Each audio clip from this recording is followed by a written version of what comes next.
48 గంటలలో మహిళలకు ఉచిత ప్రయాణం పెట్టినాం.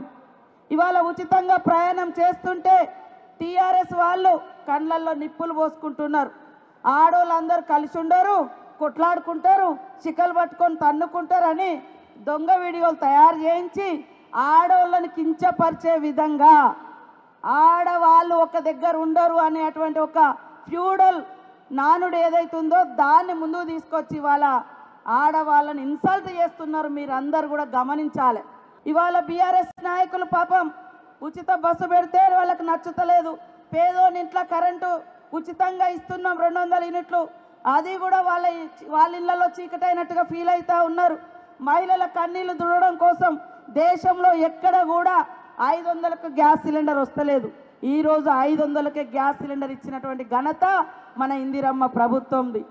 అదే కాకుండా మహిళా సంఘంలో మీరుంటే ఎవరైనా యాక్సిడెంట్ అయ్యో, కరెంట్ షాక్ కొట్టో, పాము గుట్టో, తేలు గుట్టో ప్రమాదంతో చనిపోతే వాళ్ళ కుటుంబం బాధపడొద్దు, మన సంఘంలో సభ్యురాలు కాబట్టి అని ఆ కుటుంబంలో ఎవరైతే మహిళా సంఘం నుండి చనిపోయిన ఆ అక్క ఇంటికి 10 లక్షల ఇన్సూరెన్స్ ఇస్తా ఉన్నాము.